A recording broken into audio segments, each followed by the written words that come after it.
Assalomu alaykum do'stlar. Mana biz Gazoblokdan uy ko'taryapmiz.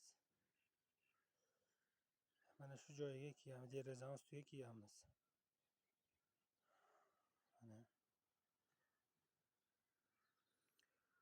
Mana tashqari aylanasi gazoblok, ichkarilar gipsoblokdan terilyapti. Ichkarilar gipsoblok. Mana bunga 3 talik armatur bilan karkas qilindi. Derazalar ustiga deraza 1.20 eni, balandlik 1.60.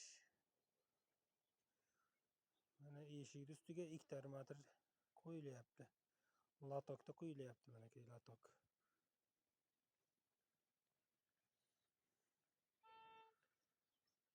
Mana bu 2,5 metrlik derazaga balandlik 40, eni 30 qilib beton qo'yilyapti. Burchaklar qoldirilib, burchaklarga beton qo'yilyapti, karkas to'qib. 1.20 dan 12 lik armatura 30 ga 30 qolyapti. Mana shunday qilinyapti, keyin beton qo'yilyapti.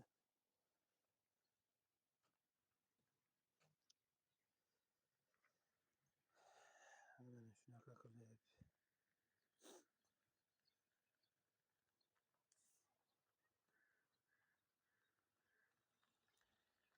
Gazoblokni terishi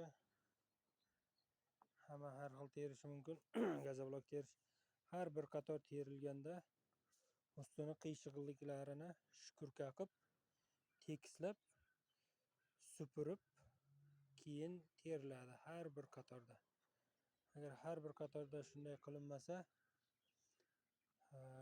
o'ynab qoladi. Ishlar bunday bo'lib. Har bir qatori shkurka qilib terilishi kerak.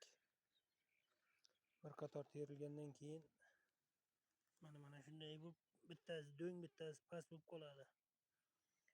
Ana shularni shkurka qilish kerak.